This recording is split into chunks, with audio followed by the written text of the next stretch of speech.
The air hung heavy with the scent of jasmine and fear. Yasmin clutched her meager belongings, her heart pounding against her ribs like a frantic bird. Her aunt's words echoed in her ears. "Go north, Yasmin. Find peace. Find freedom. Freedom." The word felt foreign on her tongue, a fragile butterfly in the iron grip of her anxiety. Leaving Aleppo had been a symphony of chaos and despair. The city, once her haven, had become a monster, devouring everything she held dear.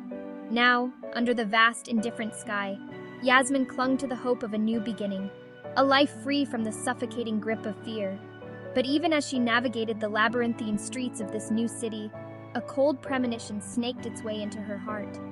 The faces around her, a kaleidoscope of unfamiliar features, held a detached curiosity that sent shivers down her spine.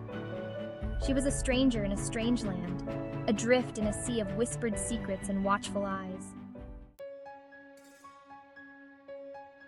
The boarding house was a ramshackle affair, its paint peeling like sunburned skin. It was a far cry from her family home, with its sun-drenched courtyard and the soothing rhythm of her mother's laughter. Yet, there was a strange comfort in its anonymity, a sense of temporary refuge from the storm that raged within her. She met others like her, their stories etched in the lines on their faces and the haunted look in their eyes. Each carried the weight of their own unspoken tragedies, their dreams fractured by the conflict that had driven them from their homes. They spoke in hushed tones, their words a tapestry of loss and longing. Yasmin found solace in their shared experience, a fragile bond forged in the crucible of displacement. She listened to their stories, their hopes and their fears, and for a brief moment, the crushing weight of her own burdens eased. But the shadows of her past followed her like phantoms, whispering doubts and fueling the embers of distrust that flickered within her. Days bled into weeks, each one a monotonous echo of the last. Yasmin found work at a local bakery, the rhythmic kneading of dough a welcome distraction from the turmoil within. The aroma of freshly baked bread, a comforting constant in her life, filled her with a bittersweet nostalgia for a past she could no longer reclaim. She clung to the hope of bringing her younger brother Sammy to this new country. His laughter, preserved in the amber of her memories, was the beacon that guided her, the fuel that kept her going. Every sacrifice, every hardship she endured was an investment in his future, a promise whispered into the darkness. But the bureaucratic labyrinth proved to be a formidable obstacle. Forms were lost, appointments rescheduled, and her meager savings dwindled with each passing day. Hope, once a bright flame within her, began to flicker under the weight of her mounting despair. The fear that had driven her from her homeland threatened to consume her once more. Her only solace came from her conversations with Omar, a fellow resident at the boarding house. A journalist before the war, he possessed a quiet strength that drew Yasmin to him. He listened patiently as she poured out her heart, offering words of comfort and encouragement that soothed her frayed nerves. Omar, too, carried the scars of conflict. He spoke little of his past, his silence a wall that both intrigued and frustrated Yasmin. He seemed to understand her pain, her yearning for a life free from fear. But there was a guarded look in his eyes, a distance that she couldn't quite bridge. Their conversations, often centered around their shared hopes for a better future, provided a much-needed respite from the harsh realities of their present. Yet Yasmin couldn't shake the feeling that Omar was holding something back, a secret that cast a long shadow over their budding friendship. One rainy afternoon, Omar revealed that he was working on a story that could expose the atrocities happening back home. He spoke with a quiet intensity, his eyes blazing with a righteous anger that resonated deep within Yasmin.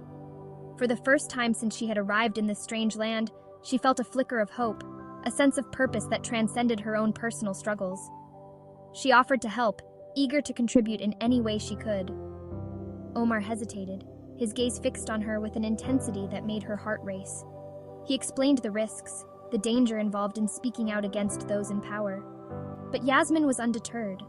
Fear, she had learned, could be a powerful motivator, but it could also be a paralyzing force. She had lived in the suffocating grip of fear for too long. She yearned to fight back, to reclaim her voice and honor the memories of those she had lost. Omar, with his quiet determination and his unwavering commitment to truth, offered her a chance to make a difference, to transform her own pain into a force for good. As they delved deeper into Omar's investigation, a web of deceit and treachery began to unravel before their eyes. The conflict, they discovered, was not merely a battle between opposing sides, but a complex tapestry woven with threads of greed, power, and betrayal. Whispers of foreign involvement, of shadowy figures pulling the strings from afar, sent shivers down Yasmin's spine. She couldn't shake the feeling that they were being watched, that their every move was being tracked by unseen eyes. The fear she had suppressed threatened to resurface, but she pushed it down, clinging to her newfound purpose. What they were doing was dangerous, she knew, but it was also vitally important.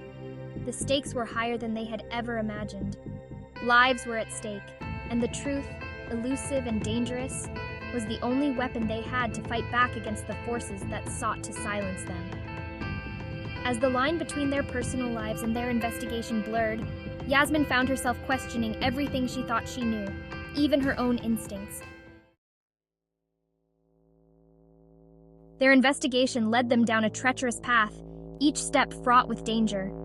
They met with contacts in dimly lit cafes, their conversations veiled in secrecy and coded language.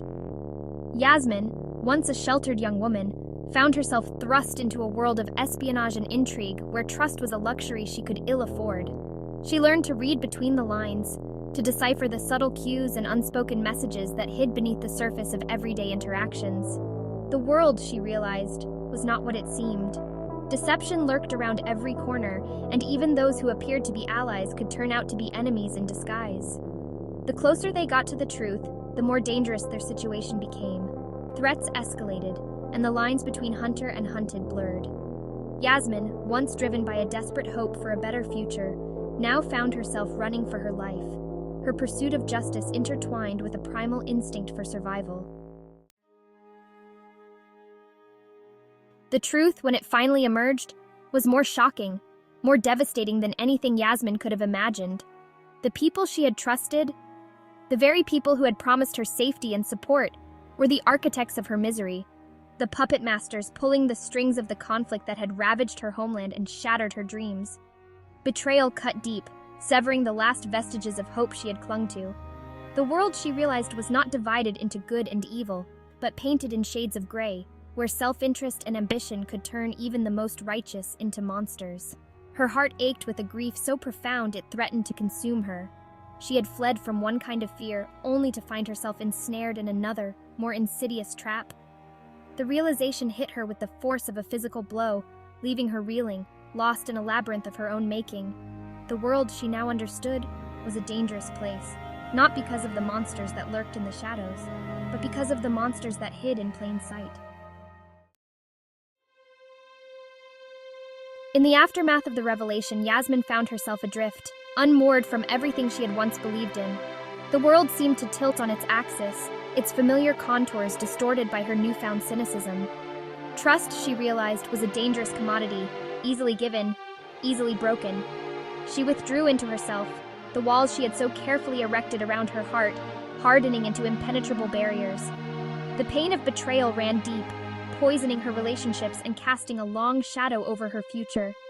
She pushed Omar away, unable to reconcile the man she thought she knew with the role he had played in her deception. The world outside continued to spin, oblivious to her private torment. But for Yasmin, time seemed to stand still. The vibrant colors of her dreams had faded to a dull gray, leaving behind a bitter residue of disillusionment. She was haunted by the ghosts of her past, by the faces of those she had lost, and the weight of her own shattered innocence. The road to healing was long and arduous, paved with the jagged shards of her broken dreams. But even in the depths of her despair, a flicker of resilience remained. The human spirit, she discovered, was capable of enduring unimaginable pain and emerging from the ashes, scarred but not broken. She found solace in unexpected places, in the kindness of strangers and the unwavering loyalty of those who had earned her trust. She learned to navigate the complexities of her new world with caution and wisdom, her experiences forging within her a quiet strength that shone brighter than any fear. The world was still a dangerous place, full of shadows and secrets. But Yasmin no longer sought refuge in naive optimism or blind trust. She had stared into the abyss and emerged, not unscathed, but unbroken. The fear that had once threatened to consume her had been tempered by her experiences, transforming into a steely resolve to fight for a better future, for herself and for those who had been silenced by the very forces that sought to destroy them.